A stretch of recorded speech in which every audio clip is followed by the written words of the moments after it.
Hi, everybody. My name is Senka Caro. This is Adam Kupel. We're here from Starseed Academy and LightNet. And we've got a very special guest tonight, Shekina Rose. She is one very powerful divine feminine here in Sedona. And let me bring you up for a second. Shekina, welcome. Thank you so much for joining us this evening. Hello, Zinka and Adam. It's so good to see you. And thank you so much for having me on your show. I'm really excited. Yeah, thank you so much. We're going to be learning about the music of the spheres. We're going to talk about her near death experience. We're going to talk about her frequency jewelry and Blue Ray Starseeds and the Rose Ray. So she's a wealth of knowledge and she is a powerful space holder and frequency holder here in Sedona. And her voice actually hits incredibly harmonic tones. And remember, harmonics is where it hits into that fractal jumping that it does. And that's when you have those experiences. When your mind goes in that's where you can see with blindfolds on the children. So it's a very unusual thing that she's mastered. And we're going to hear her sing tonight. We're going to hear her explain what that means exactly and how it works. But before we do that, we've got such an incredible weekend planned this weekend. So I wanted to bring Susan on. And if you want to unmute yourself, Susan. So Susan is looking like a rock star. You know, she gave gifts out to the Oscar nominees this year, and they are using her services to clear things. We have Susan join us every month. Last time we did talking to past loved ones. The other one was talking to your galactic guides. This month it's going to be the star children and what's coming through. But once a year, she does the mega clearing. This is the mega clearing because when you have things in the way of your awesome summer, there are things in the way of your awesome summer. And Susan, tell us what this means. What is Dump Your Junk? It's tomorrow morning or Saturday morning at 9 o'clock. Tell us what's going on. Yeah, so it's so fun. So if it's not fun, we have to fix it. But yeah, so it's not a thing until you make it a thing. So we've made a lot of things, and then we've carried it through other lifetimes, and parents have passed down their things to us, and we've been holding on to their things. So it's where we've had any kind of emotional trauma. So trauma is on a scale from dead to God's consciousness. But just above death is anger, rage, fury, hate, blame, shame, regret, and guilt. So, how many of those just resonated with you? How many of those just triggered a time in your life when you were angry, you were enraged, did have some fury, you maybe hated a couple people, or you were on the other spectrum of that with having guilt, regret? And so, those feelings are just like Dr. Emoto's work, where thoughts create things, and your thoughts will affect molecular with water, the molecules of water. So as you are leveling up your frequency and the words and the thoughts that you have, those lower ones may still be in your field. And what happens is, as you continue to have them, they affect the molecules of water in your body and they change the structure of your cell. And our bodies are biological and they're designed to reproduce. So, like, we'll slough off dead skin cells and then we'll replace them with new ones. Well, our entire body does that all day long. So we're creating new liver cells, new lung cells, new heart cells, new, you know, stomach cells, all kind of body part cells. But when it's irregular, like say this shape versus the beautiful one that was the water one, our body starts duplicating the irregular cells. And then those irregular cells turn into a diagnosis. And then that diagnosis turns into a terminal illness. So it's in all of our best interest to go in and get rid of all of it. So we're backing the BFI trucks up. We're getting the big dumpsters up here, and we are just going to shed, shred, eliminate, delete, get rid of anything and everything that is preventing us from vibrating at the highest frequency possible. So I highly recommend it for you, for your friends, for your family, for anyone that you have that has a possibility of just being able to let go of anything that's no longer serving them. So we're going yeah, that's amazing, Susan. And like you can see, everyone, she is fun and she makes it easy.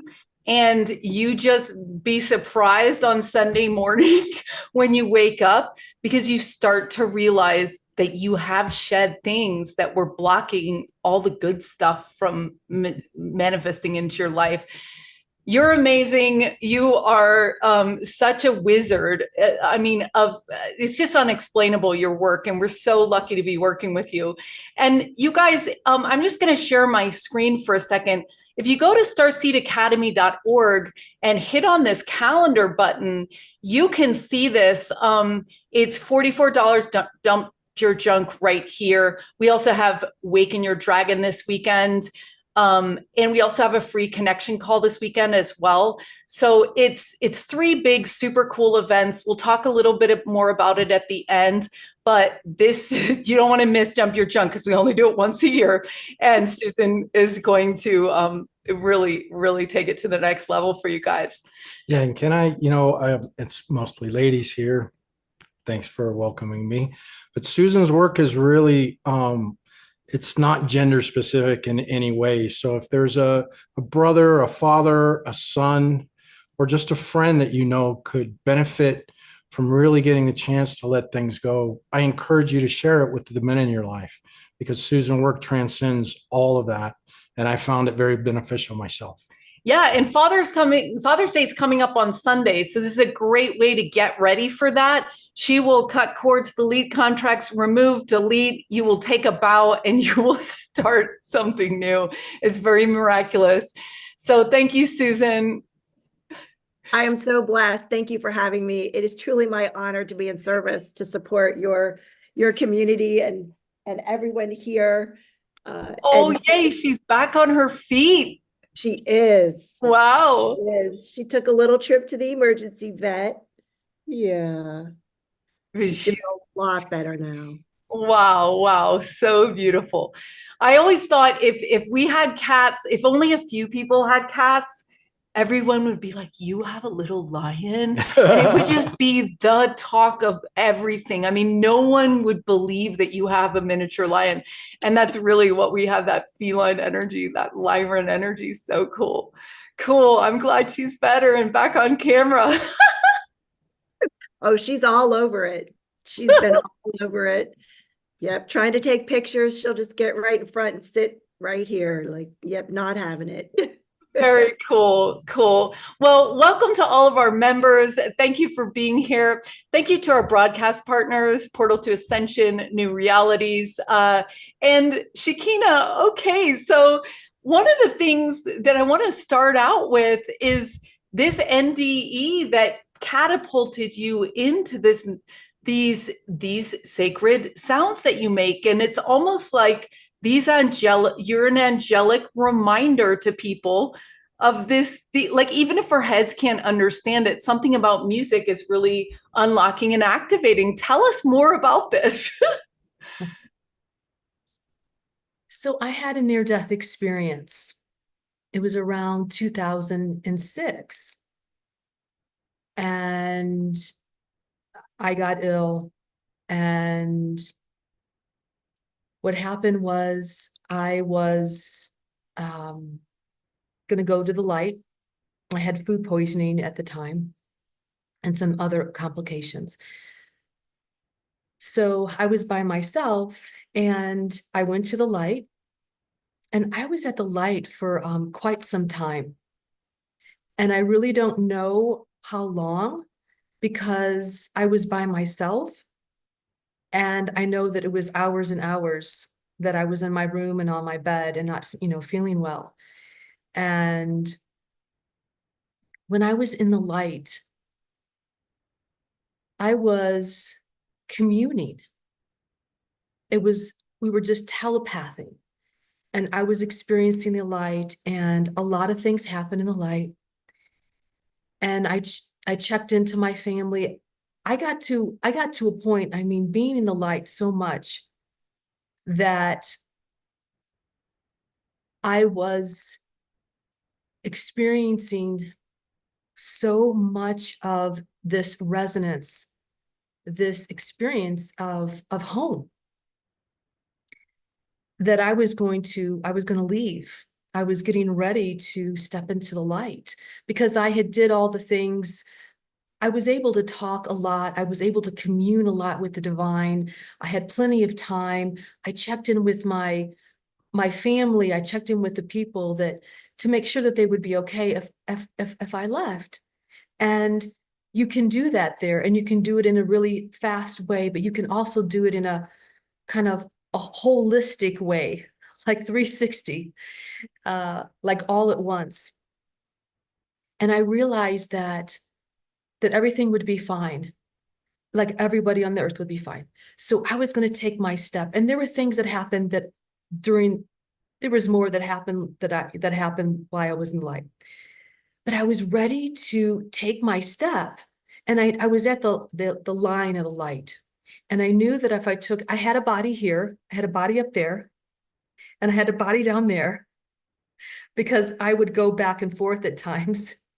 But I had a body up here in the light, and I was ready. I picked up my leg because I was ready. I was going to cross over into the light. And as soon as I did, I picked up my leg. Something happened to me that was unexpected, that was happening while I was in this light. See, while I was in this light, I was experiencing this frequency, this vibration, this music. You can say the music of the spheres. You can call it the music of creation. Well, when I was communing with the light, it just started happening. I was just experiencing this holy resonancy, this holy frequency.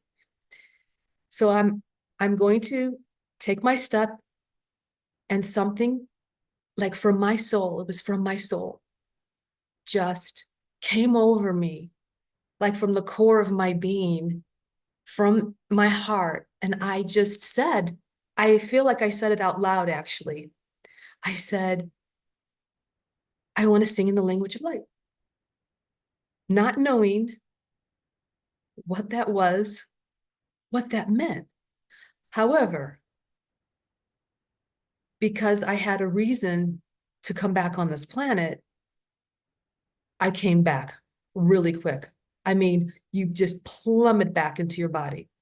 A lot of people say that you just, bam, from like a very far distance, plummet back into your body.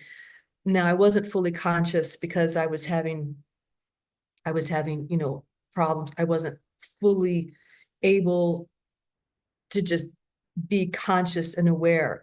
Some other kind of miraculous things happened to me. Someone came back and helped me and saw me there and started helping me to try to get me to come back, into the body, because I couldn't even speak because I was extremely dehydrated, and I had been out for so long that I couldn't speak for a while until I got more, into my body. But once that happened, I shifted. I kind of was almost a different person when I came back. Now, I didn't sing before, ever. I didn't ever consider it in my life. And I mean, not even I wouldn't go to karaoke. I wouldn't do any of those things. I did not sing. So I did. Now, there was integration time, after you come back from the light, and it's different for everyone, but it wasn't easy to come back. It took me many months before I could even leave the house. I was extremely, I mean, I was on the path I thought before, but after this, everything had changed. All my spirituality, everything that I had connected with before, I became super, ultra, so sensitive that I could barely, it was like I could barely leave. And I also went through a purging process. I was purging, Susan, right, was talking about the clearing and the dumping, which is, it's phenomenal. And it's really important right now to do because there's a lot happening right now. There's a lot that's coming up right now. The light is barreling in at us right now. We're in like an accelerated of ascension right now. And but that kind of like happened to me like all at once. And I was just purging like day and night of all of those things. All of those things just started coming up. And however, eventually, and my name changed. I couldn't even relate to who I was before. I mean, I could a bit because I still had this body, but I could not even be the same name. It was not. It was not me. And I did kind of seek help. I had to seek help. I had to go to a near-death experience group, which at the time I was living in Florida, West Palm Beach, Florida, and at Pompano, they had this fantastic near-death experience group with doctors and researchers, and it was huge. So it was really good. So I had to go because I just couldn't manage on my own because it was so dramatic and it was so drastic. And then I became I began to sing. I did. And I also I became Shekina because Shekina had come to me. Shekina had come to me and talked to me and told me about the goddess and about the goddess that I was connecting with. And we communed a lot, Shekina and I. And it was almost like that Shekina named me. And at the time, I didn't feel that I could hold the vibration of Shekina. So I chose Shekina. But Shekina, it comes from Shekina. You know, that sacred divine Holy Spirit. And later, and I knew I had another name. I knew I had another name. However, it didn't come to me. And because I had to go through a process. I had to go through a clearing and purging process. And right now in the moment, you know, every time that I go back in, I get more information. And now I'm getting that it was kind of like the old being. I had to clear this out from the old being. All of those things you could imagine. Almost like a whole lineage I was clearing out. Everything you could imagine that's not the highest and greatest good. Everything that Suzanne was talking about, I was just purging it. After a certain amount of time that I had purged and cleared and worked nonstop, then the name came. And it just came in. It was like Rose. And it just like imprinted in me. And I went, absolutely. So that's how that happened. And then I did get studied by a physicist. You know, at one point, science did come and study my vocals, which was surprising. Yeah, I just posted in our backroom members chat, and I'll post it out to you guys listening on YouTube, the 6 solfeggio frequencies. And as you noted, these are the notes of creation. When sound and light come together, that's in geometries, right? Tell us about what the scientists said. And also feel free to sing if you want, but explain a little bit more about the solfeggio frequencies and how that works exactly. So I eventually did start singing, and especially at that time, I was bringing in tones and frequencies, like very long tones and frequencies. And so it happened, synchronicity happened. I was invited to do an event in California. They wanted me to bring these tones, these frequencies in this particular event. And that's when they recorded me. And then I put this out, and then science just found me. There was a physicist that knocked on my door, and he was in the process of doing studies. Okay, he was studying different vocals. I have to tell you, he was kind of discrediting certain people, because he was trying to find the right tone and the right frequency. There's all these chants different people do and different things, and he was trying to say that this one was better than the other one, and he had machinery and scientific equipment to verify and analyze the music and the vocals. And so he was doing this, and I was a part of that. So basically, I had just gotten back from the light, and it was dramatic. And so I knew what I was doing. I mean, this was my sole purpose on the planet. So when I kind of knew what he was doing, I said, fine, go ahead. I mean, I know what I'm doing. I'm doing the language of light. It really doesn't matter. However, he came back to me with this long analysis of this one time that I sang. And I could tell he was a little surprised. And so he proceeded to tell me, he said, you sing, and this one thing that I sung, it was just one video that I sang it. He's like, you sing in the 6 pure tonal notes of creation, the ancient Solfeggio scale. I said, okay, because I didn't know what that was back then. I said, okay. And he gave me a long analysis. So I sang in every single one of them in that particular broadcast. He said, I also sang in the mathematical equation of creation, which I couldn't even figure out how that was possible. However, now I understand. So it's more popular now. Marco Rodin, who does vortex math, he's a brilliant scientist. Back then, he had come up apparently with the mathematical equation of creation and able to analyze it through the vibrations and the frequency and the sound. And there was a whole bunch more that was in my vocals.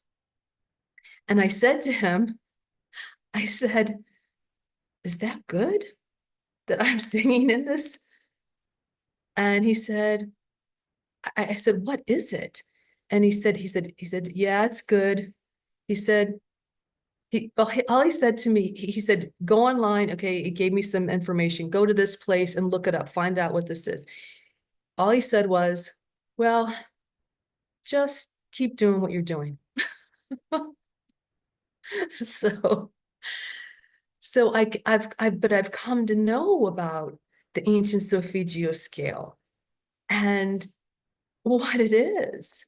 And so we had a different musical scale than we had today.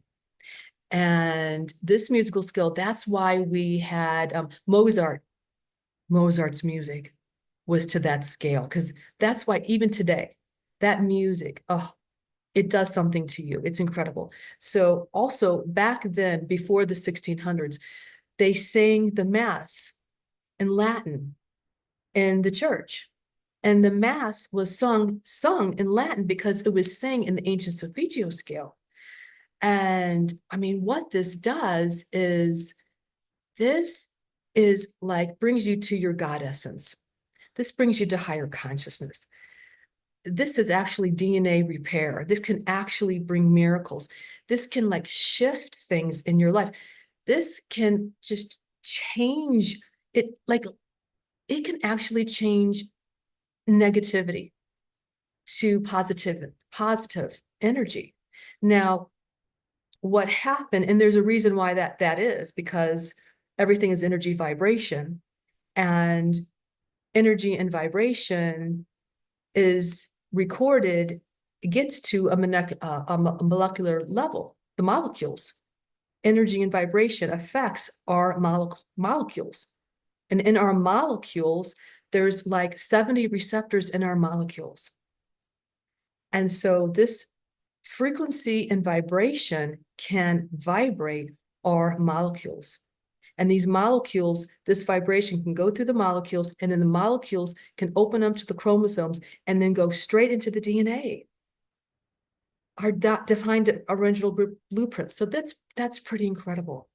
So what happened, however, was that the ancient Solfeggio scale, that sacred musical scale that we used to sing in, and John the Baptist, that was sung in that musical scale, was, they say it was lost.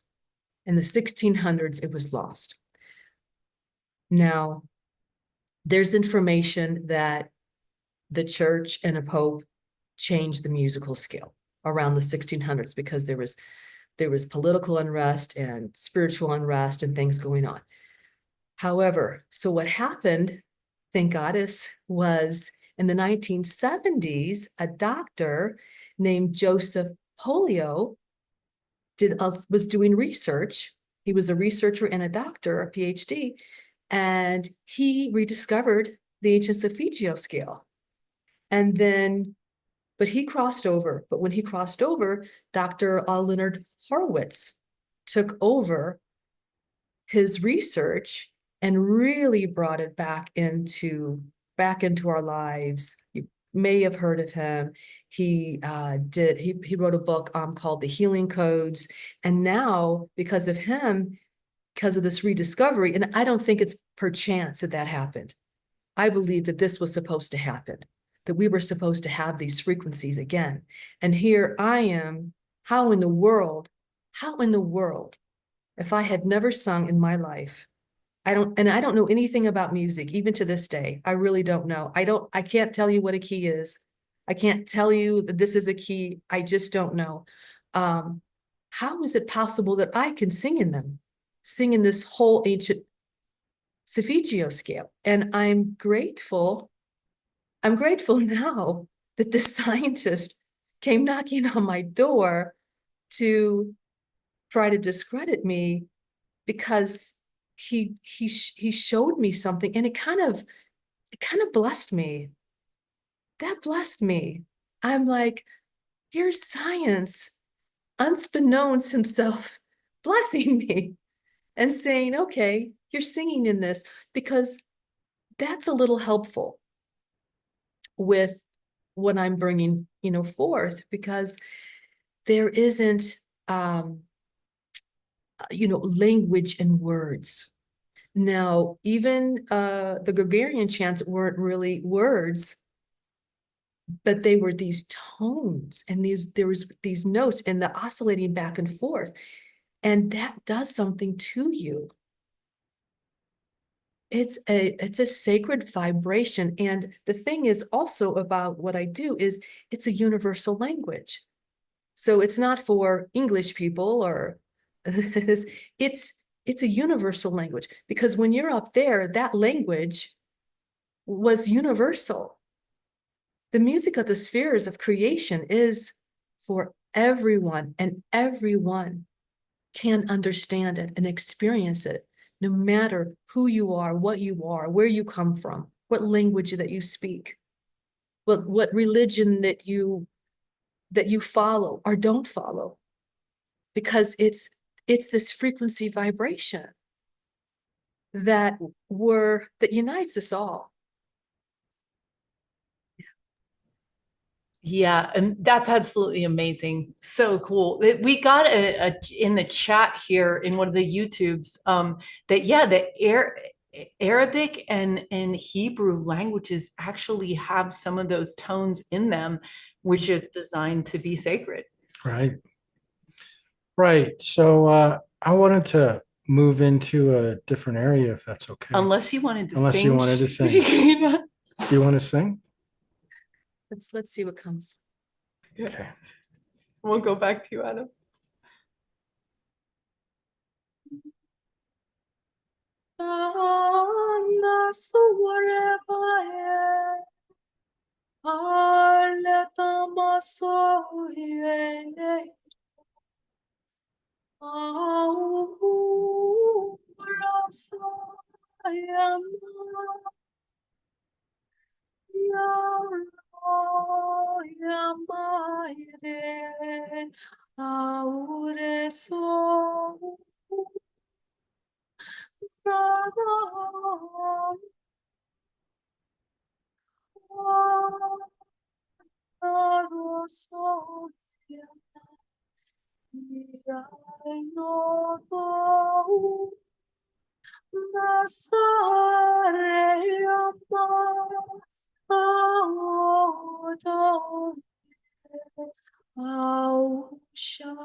Wow, my hair is My standing goodness. on end. It Yeah. was almost like I was transported to Italy and you were in this cathedral where your voice was, the sound wasn't good with the Zoom, but it was just like the sound was like full. It like extended beyond the cathedral, you know, the earth, like it had like a universal. Oh, it truly reaches into the divine. Wow. Yeah. Yeah. Whew. Amazing. I'm like, whew. I have to say that today is the 13th.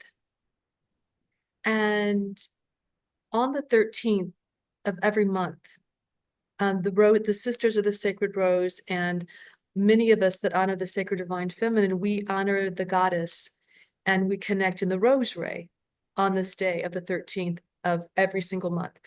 And so whatever comes forth, because I've never sung that song, I don't know that melody, I will never sing it again, I can't. But whatever comes in has the energy and vibration of a message, of a frequency, of a tone. And that one was this sacred divine feminine energy. And because that's what I feel because of this day. What do you do on this day? Can you tell people more clearly? And does the 13 have a significance? And you said you do honor, what do you do exactly? Well, I usually say the rosary prayer, and you can light a candle. You just tune into that vibration and you just do something. If you can't be with your sisters or another in that way, you can just, light a candle. You can get some roses. You can get like one rose. You can get, the rose for yourself. You can put something on your altar, a meditation, and connecting with your sacred divine feminine, and honoring the sacred divine feminine as well. Some people, honor different deities at different times, like Kuan Yin, or Mother Mary, or Mary Magdalene, or Mother Earth Gaia. Mother Earth Gaia, just, herself. Sometimes we go out and just, give roses and blessings, to the earth. Yeah. Wow, that's really cool. I do want to mention that Adam wanted to do the next question, so I'm going to let him come back. But while we're doing that, so Rock Cow Spring and Altair are doing a workshop this weekend about Black Moon Lilith, which is the wounded feminine. It's the thing that needs to be kind of acknowledged as we move toward the divine feminine. And it's a way for they say that Altair and Raquel say, but to find your purpose, you have to let go of your anger and rage, or you have to listen to it. You have to tune into it and say, like, where is my rage? Where is my anger? And in that listening and acknowledgement and honoring, you get to a much more relaxed feminine, right? Because the feminine has been heard, and it's been, that has been, spoken and dealt with, and we move on from it to these greater masculine, feminine, divine feminine, divine masculine. But there's that final little piece of healing that is coming through. So anyway, they're doing that this weekend. It's called Awaken the Dragon, because they say once you clear that first part of that anger, you become free, because you're not angry anymore. You're free. And in that, your inner dragon comes out. That's your curiosity. And then they say that leads to your future self. So they're going to be walking us through that process. In the Awaken the Dragon this weekend. But you were about to ask her a question, so I wanted to fill the airtime while you're doing that. That's good. Yeah, so I wanted to ask you about the Blue Starseed, and kind of like what's going on with them. They're incredible souls that are here for the ascension process and for this great awakening, and I was just really curious about why their mission is so important, what they really need from us, and what we can do for them. So the blue rays are, like you said, they are ultra sensitive empath star seeds, and they are a soul group like the indigos, and they came from the many ascended planets and light realms to enlighten the genetic code of humanity and raise a God consciousness on this planet. They are, they're such peacemakers. They're so in that energy of the blue. And a lot of times they are, and what's good was that we came in like a wave. So we didn't come just a few of us. We started coming, and a lot of us come in waves, like the rays of creation and the star seeds. The angelics will come in a whole group. So we came in a group from, we've been coming, the blue rays, the indigos, the crystals, the rainbows for the last 100 years. However, the blue rays came in a concentrated wave from like the 1965 to like almost up to like 1980, because they needed to come like as a collective group so that they could have that resonancy frequency on the planet. Now, the blue rays a lot of times as well will be born into dysfunctional families, kind of intense genetic damage, because they're natural transformers and peacemakers. And so that's one of their first missions, is to be in that family and to transform and to transcend that energy, like what you're doing, going through like the healing process through themselves and working through those genetics, so that line, so that there can be a line, so there can be a divine line healing through that particular lineage. So a lot of times that's what their first mission is. And then once they're finished with that, like you were speaking about, once you're done with, once you can get through that, that healing, that deep healing of whatever that it is, anger or rage or whatever that it is, limitation, then things open up for you. And so it's the same thing with the blue rays. And a lot of times the blue rays will kind of like shift from their family dynamics, and then they're able to, do more of their mission. So they are designed to be ultra sensitive, empathic. That's like their first mission in general. So part of their mission is that they need to be true to themselves. And that's not always easy to do. because sometimes they feel so much, and they're continuously like feeling and censoring the world around them. And so sometimes they may stifle themselves. They may like shut themselves down, because sometimes they can feel so deeply too, but they're designed to feel so deeply. So sometimes they need to get past and heal. Sometimes they may have addictions or different things like that, all kinds of different things, whatever have you, to kind of shut that down, to kind of shut that, that empathic resonancy, to not to feel so much. However, but it's their gift. It is their divine gift to be that way. And it is their divine mission to be that way, because what they're doing as well, as they're becoming this altar, as they're allowing themselves to be attuned to being an ultra sensitive, empathic, and sensing and connecting into that world, the world this way, they are restoring the ley lines of the empathic, sensitive ways and connections with nature, with Mother Earth Gaia, with humanity, with relationships, with the cosmos.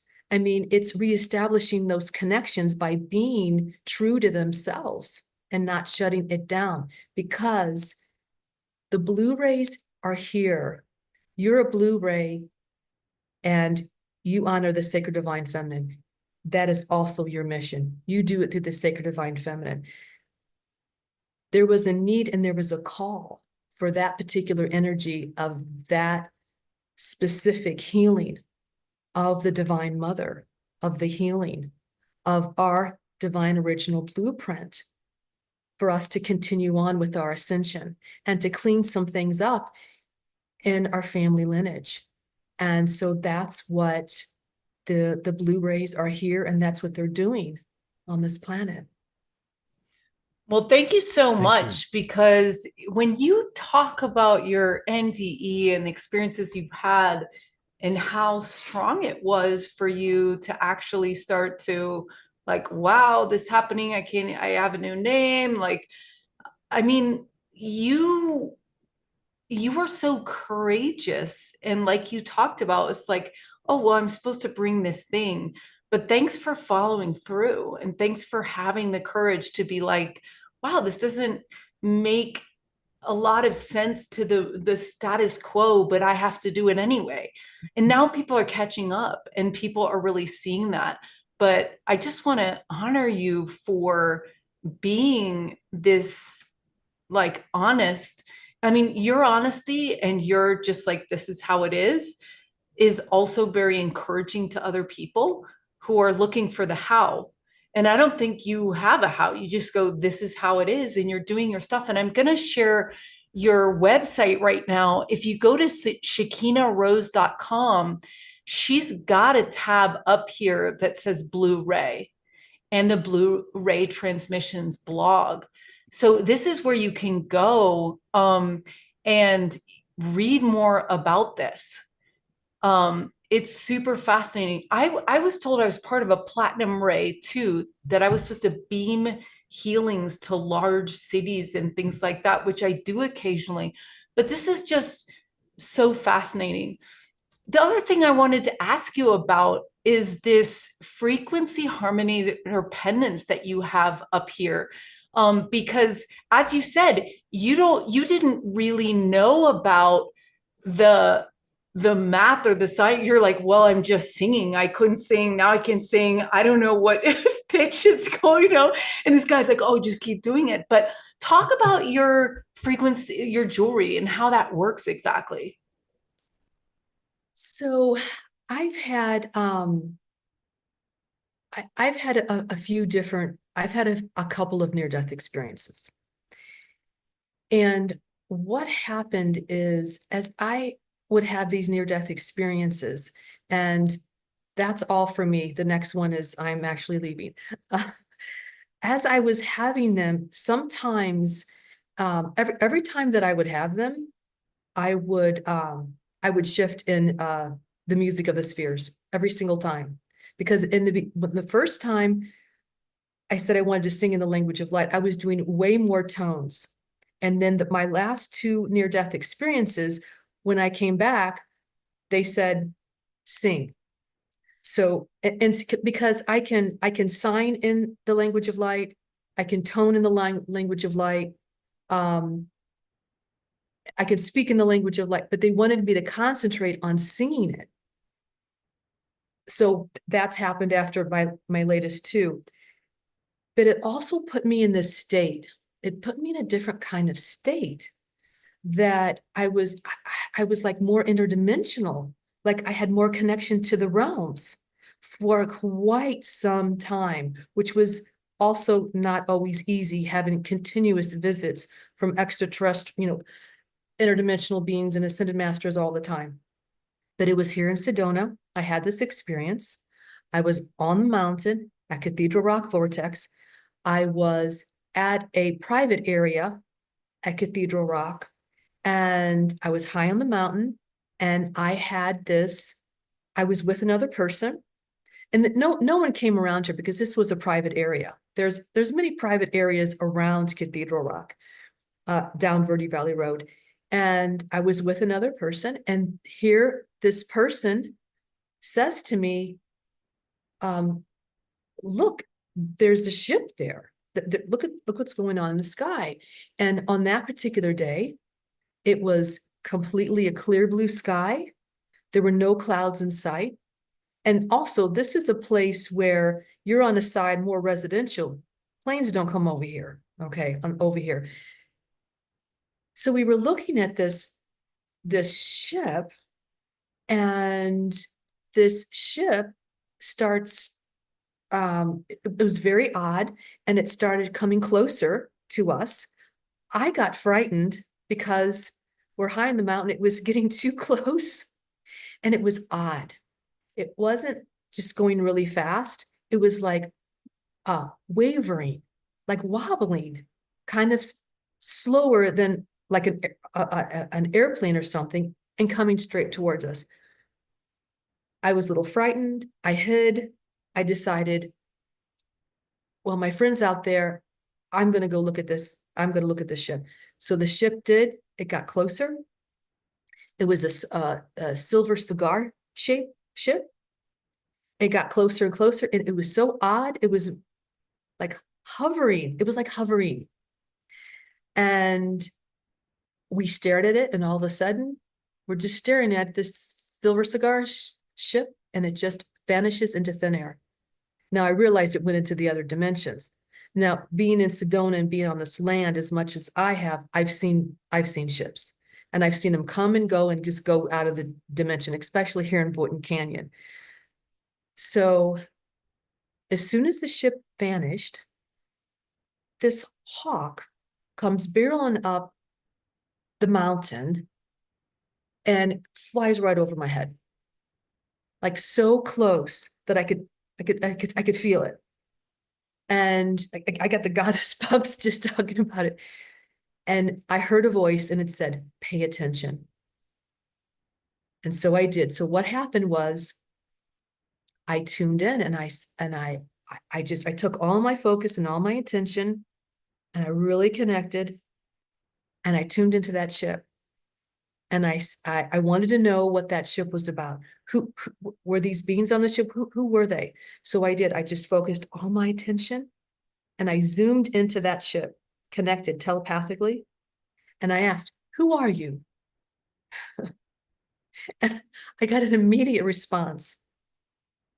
It was loud and clear. And they said, "We're here for peace."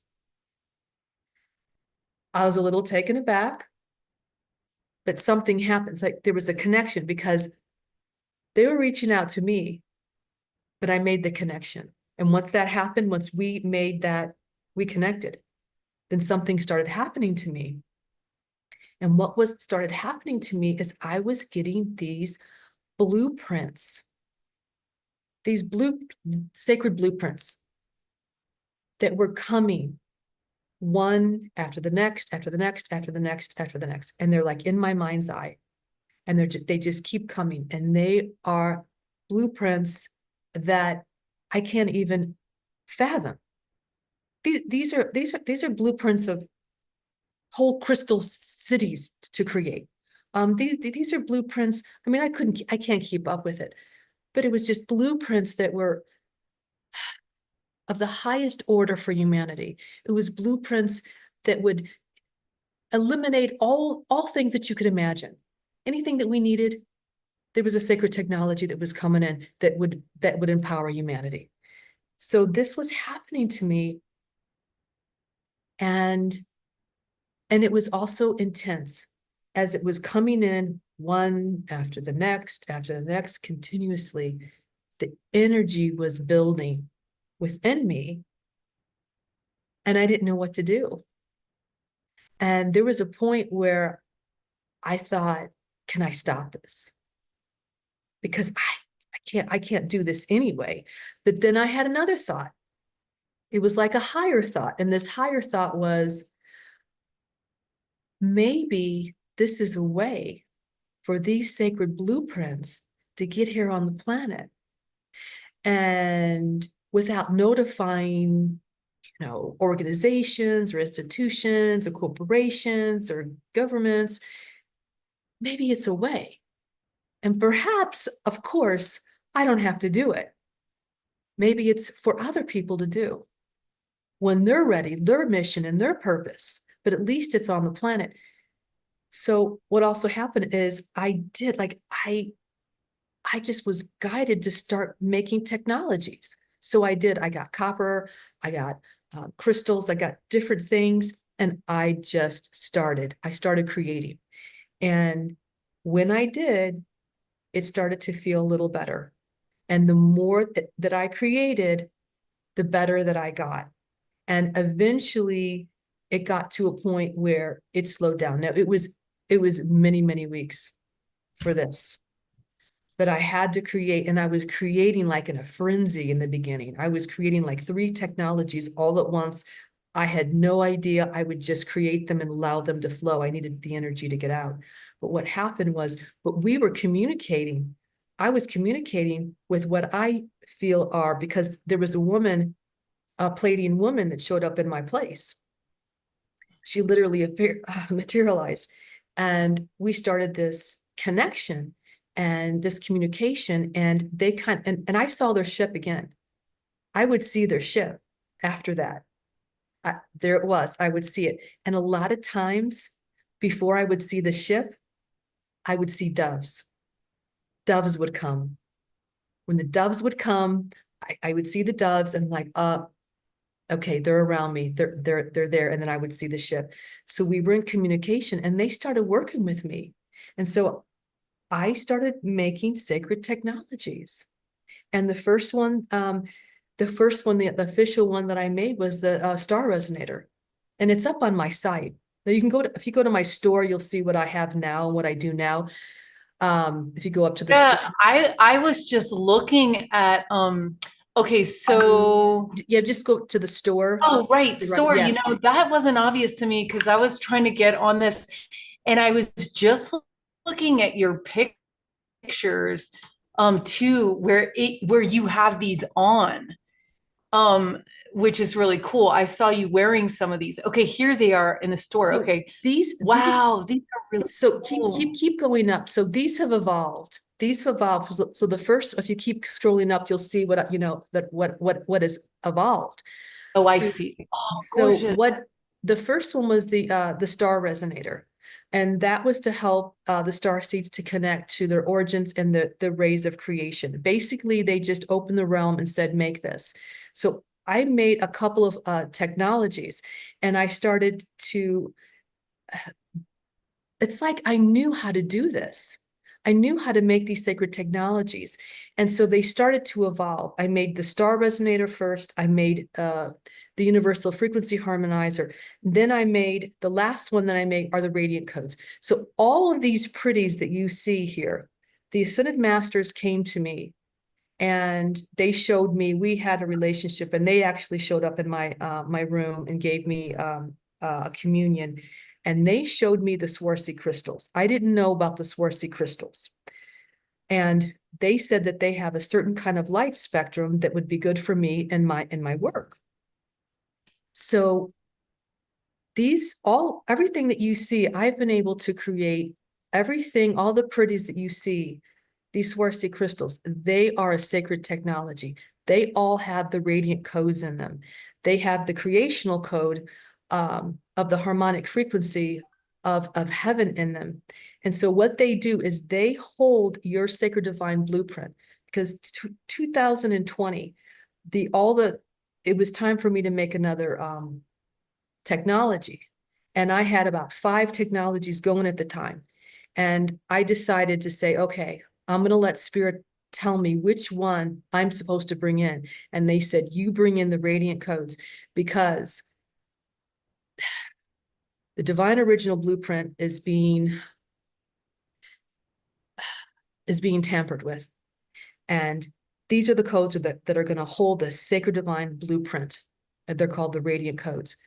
So it took quite some time. I mean, it took quite some time to bring this in.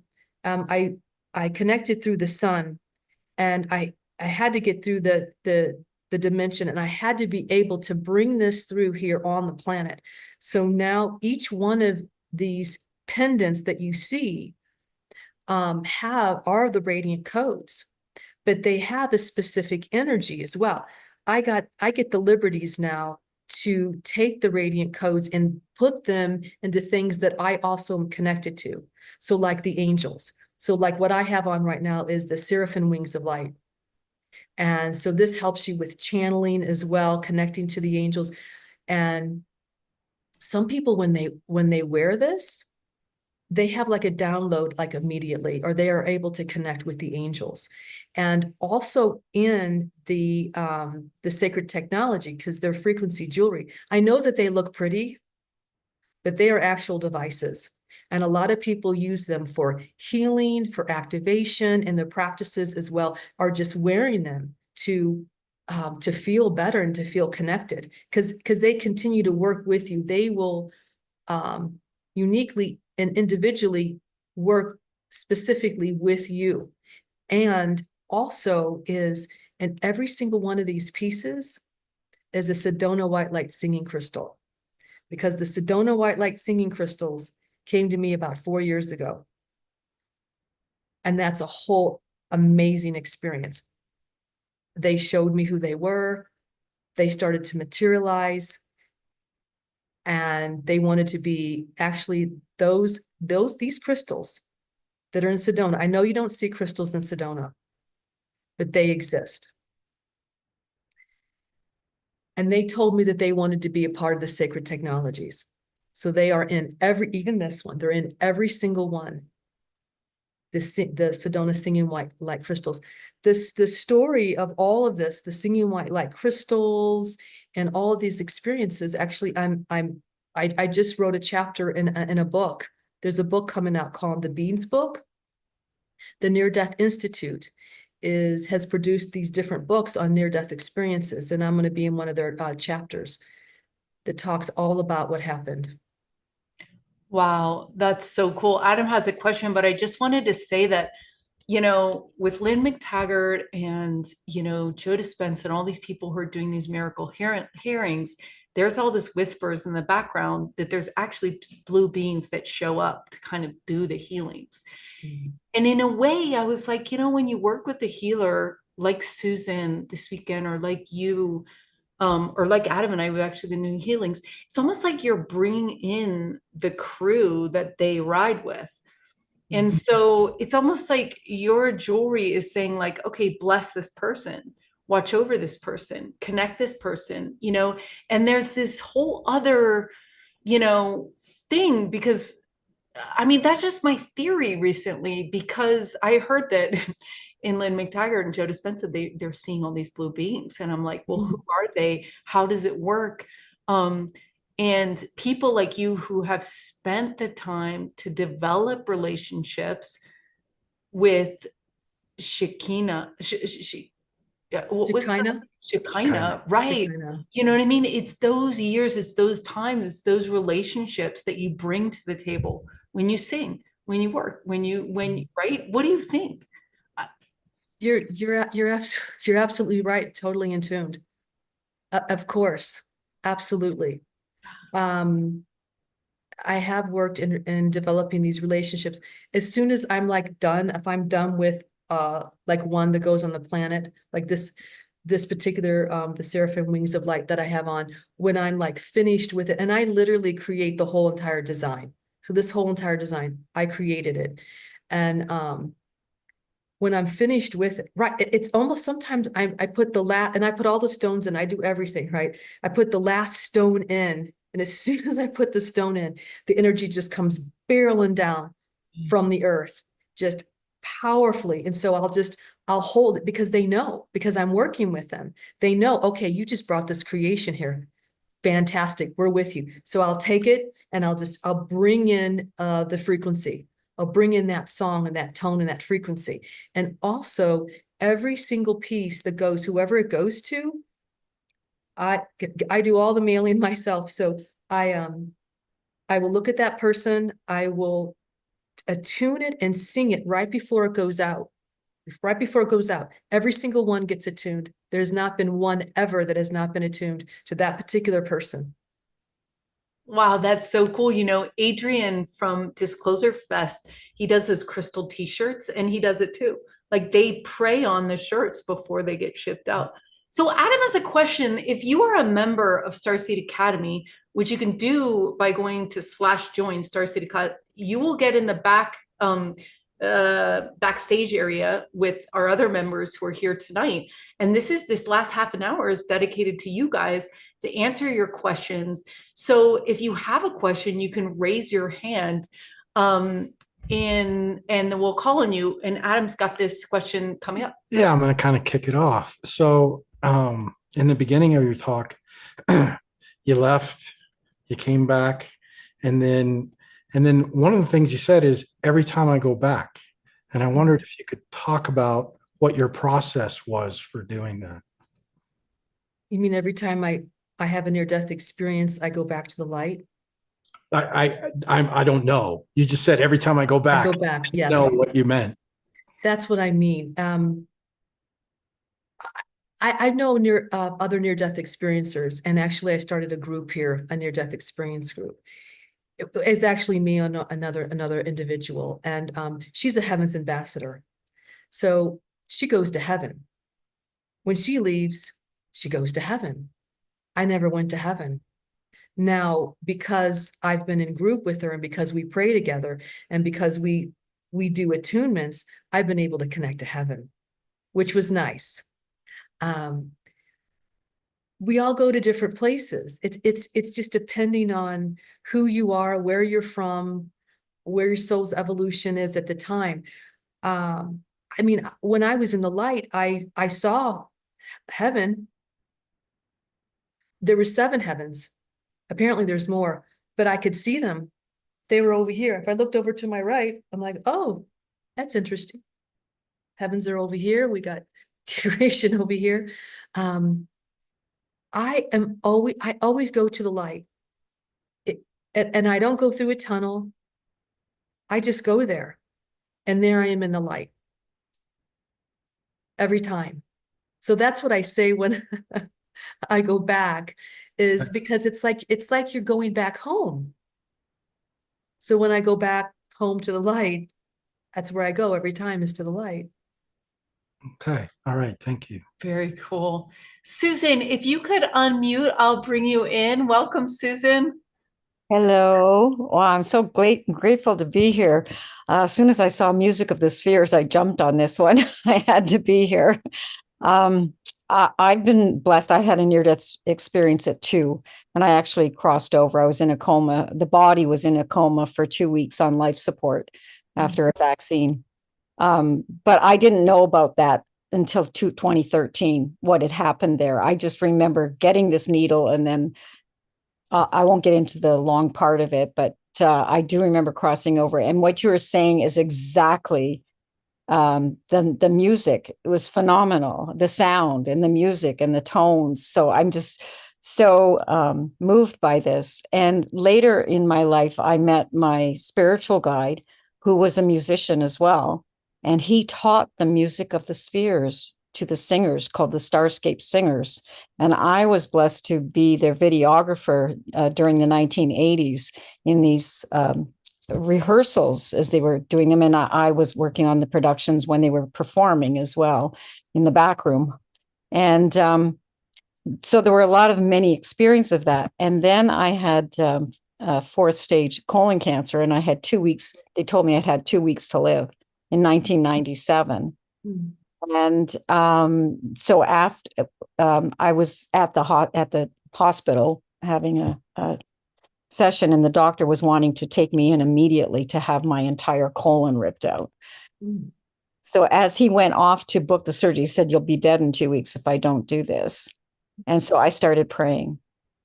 And I asked, "Dear God," I said, "I do not want anything ripped out of this body. Please tell me what I need to do to heal myself."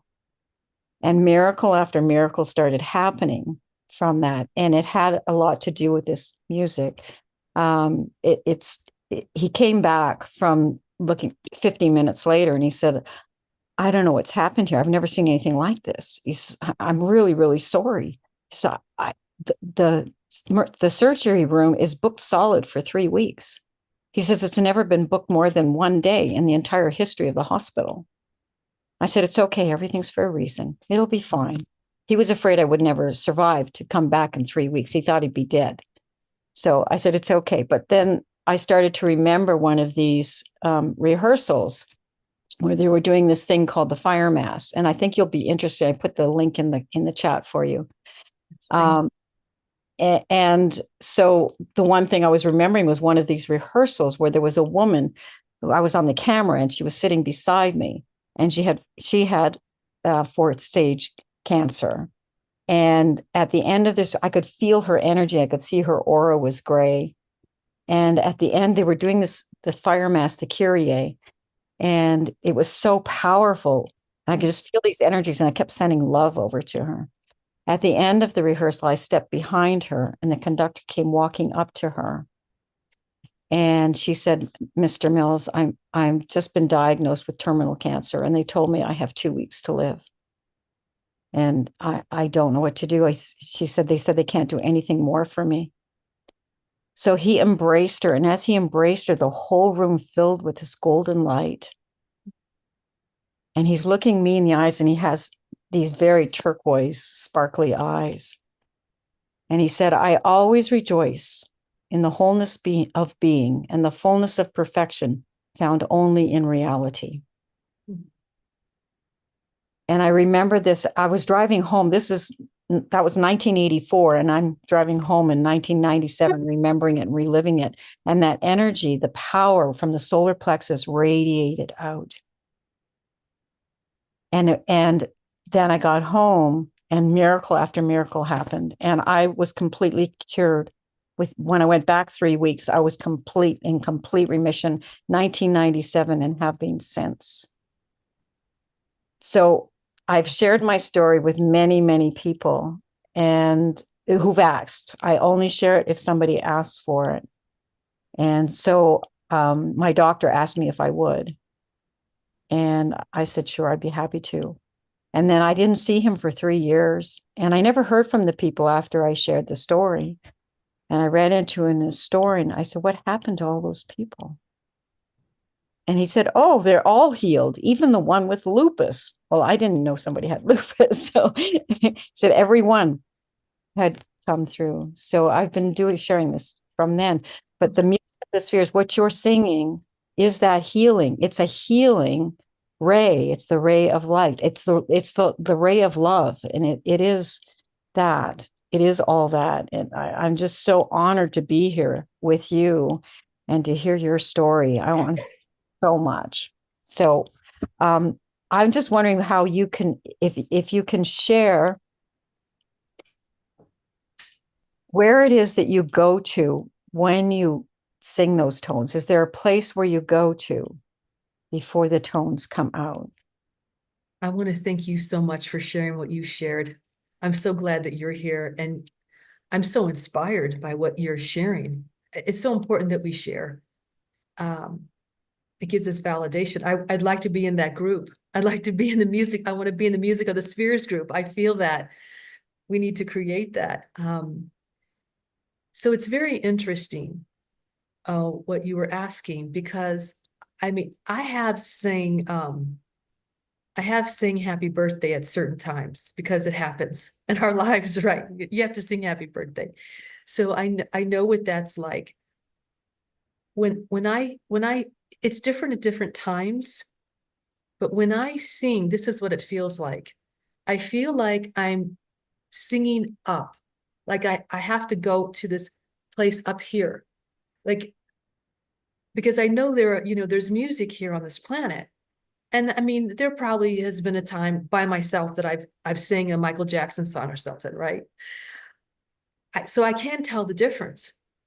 It's the frequency's here. It's right here. I have to just, it's like a switch that just, I turn up. I turn up in my frequency and vibration, and it kind of stays up from this place, and that's where it comes from. But at different times it's different.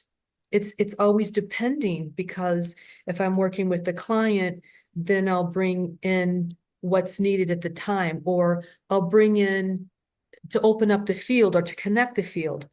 So it's different at different times. I'll be given certain things. Sometimes I'll literally be given a chant, a certain sonic kind of chant to sing.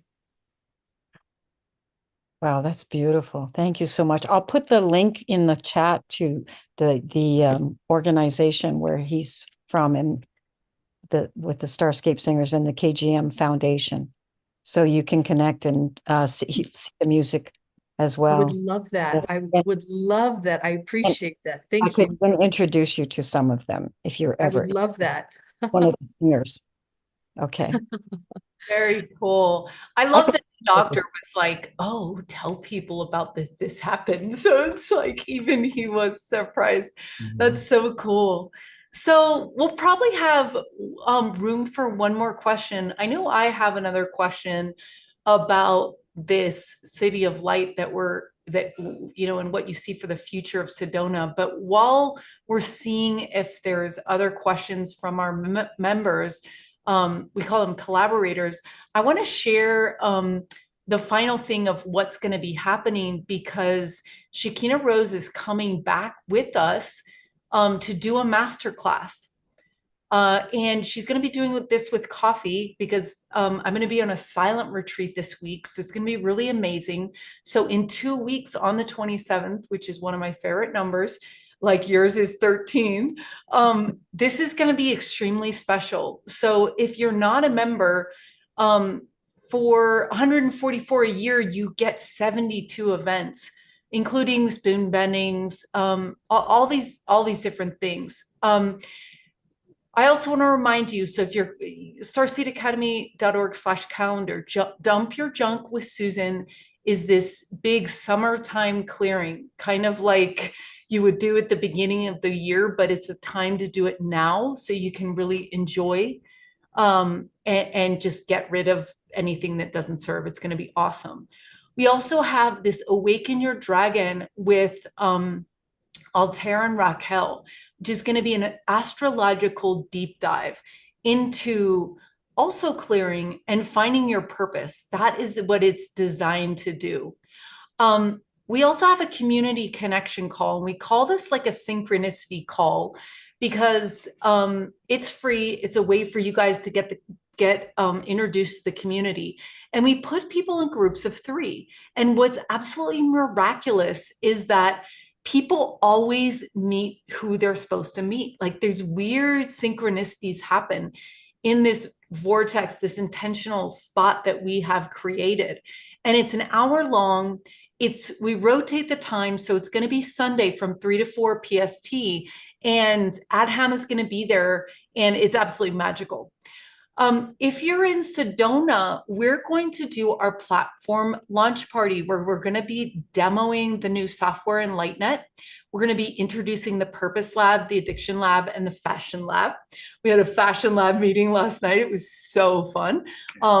We had Carolyn Hauser say, "Oh, I want to specialize in hats for everyone," because it's a 48-hour fashion lab where in October we get together from Friday to Sunday at 4 o'clock is the fashion show. And she's like, I want to do hats. So Shekina, maybe you have some of this jewelry that gets displayed and shown off in the fashion lab. It's going to be a lot of fun. We're also starting the Starseed Academy Mastering Your Intuition program with Adham. And if you're not on our Facebook group, you can join it, learn about this. This is a members only thing, but he may be sharing it in the Facebook group. I'm not sure. And then, of course, like I said, Shekina Rose.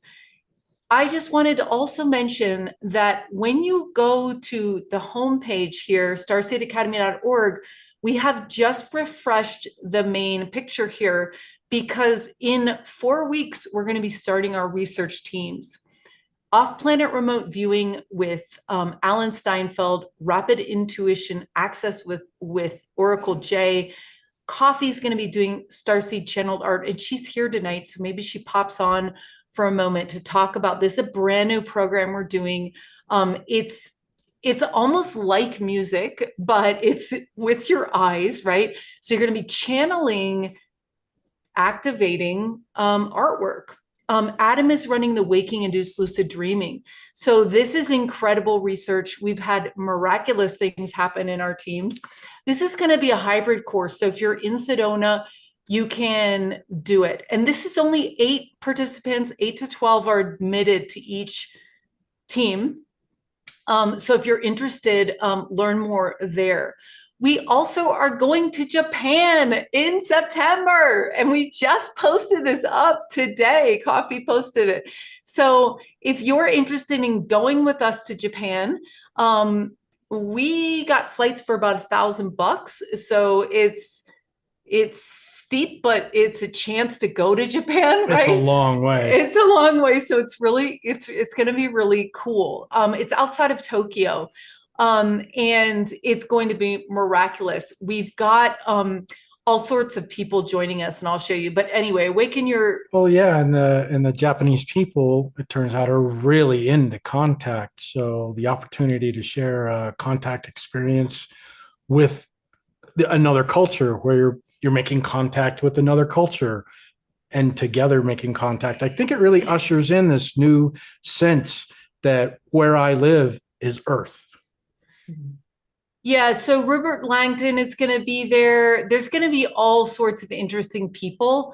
That Vivian Chavot is going to be there, actually getting off a cruise, and will be doing remotely. But it's going to be a very interesting contact experience. So we welcome you to check that out. So if there's no other questions, we'll close. But Shekina, I wanted to ask you, I feel like our mission with Light 9 and Starseed Academy is to build a city of light, like an example city here in Sedona, where we do things a little bit differently, like we might in the future, to kind of show people, show and tell what it could be like, what our civilization could be like. Do you ever get visions or downloads about where we're trying to get to here on Earth in terms of what are we trying to create in a crystal city or a city of light? I know that we're getting there to that, more of that place that you're speaking about. And I feel that we're still going through our individual awakening and healing and transformational process, but we are getting to that. This next space that we're getting to is the connection, with others, deepening, that connection with others. This city of light that I saw, you know that. Do you know that people here in Sedona, and there's been a lot of books written about the City of Lights in Sedona, that people come here and have no idea about the City of Lights, and they spontaneously see them, the City of Light? I don't know if, did you know that Mark Pinkham wrote Return of the Star People? He saw the City of Light. I've had people come from Japan And I've taken them on the tour to Cathedral where the Rosary is. And I had one woman spontaneously see the City of Lights. It's because we're building it. When I first got here, I was like venturing out. I was coming from LA going, what is all this? And there was this church that did these goddess meditations once a month. And they had a Hathor one. I was like, oh, I need to go to this. And I went to that, right. And she would do these meditations and take us to the City of Light. And she would talk about what was coming in Sedona. She's like, oh yeah, it's right here. It's just coming in. Like, and she would describe these medical things where you could get healed. I mean, it was absolutely insane. So I think that we're building in our minds, as well as they're building with us, this thing, and it's going to materialize if we can dream it together. That's what we did last night with the Fashion Lab. We're like, let's co-dream this. And so we figured out what would it include, and we got all these people to envision it together. I love and that. So that's really what to happen. But tell me more. That's so cool. Do you know Jeannie Townsend? No. Okay, Jeannie Townsend wrote huge, thick books in the 1980s about the City of Lights. And what you're describing, she wrote these 2 books. Jeannie Townsend, you can go online, you can get her books. It's right about here. And she would go into these cities here, living here. She would go into these cities and she would have that experience of like medical healing, like this extraordinary healing. She what you were describing, she did. She would go into, now she did this in the 1980s. She was doing the City of Lights in the 1980s, and she was initiating people into the City of Lights. I got to be privileged to be one of them. Now, Jeannie Townsend, she was like 98, and she recently crossed over. But she was completely in tune with the City of Light. It's real. And she was going into it all the time. And she wrote 2 big books on it. She said it was going to manifest here. Oh my God, I just felt like I levitated. I literally, it was a 1, 2, 3 lift. Wow. I wonder if my God. Here. That is so cool. Well, I think it's going to take all of us, you guys, to see this through, and really, and that's why we welcome you to come to Sedona. And also, Sedona is not the only City of Light that happens. Mm-hmm. We've thought it would be cool to really focus funding and attention on, the sacred cities. But yeah, and that's what the dream machine that we're working on, where the Fashion Lab is all a part of. It's like, let's build templates for cities of light that other cities can use, that bring more joy, more happiness, more services to the everyday person, that make us feel well and make us feel joyful. And we just prototype them one by one and then say, here, take the template, kind of like a franchise with no franchise, just like open source it all. The more aspects of our daily existence that can be the result of a creation of love, I think the closer we get to that, to where I'm picking up a glass that was made by somebody, that's their purpose, and they loved doing it, and they poured that into it. A bottle, a pizza, whatever it is, it came from their heart, and it's filled with love. And the more of that comes into existence, I believe the closer we get to that City of Light. And that Absolutely. Yes. Kind of getting away and honor and respecting and honoring the people that are making these creations and doing these creations, and patronizing these people, even the people that are the farmers market and stuff like that, like all because a lot of them, they love what they're doing, so all of it, and all, I think, like small businesses as well, and all the things. We have a lot of small businesses with incredible things here. So I say yes, honor that, honor those people, because we're bringing that energy, more into this planet. Yeah. Yeah. So I just want to show your website one more time. Look at you, look so angelic in this. You are some sort of angelic emissary.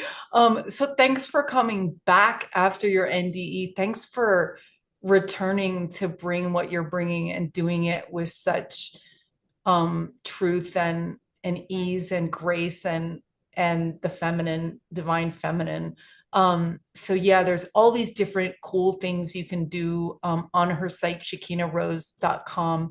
And in closing, I wanted to thank Adham and Coffee and Anam for all the hard work we've been up to. I don't know, Coffee, if you want to come on, we have 4 minutes to talk about what you guys are doing on the 15th. Sure. Let's talk with Yeah.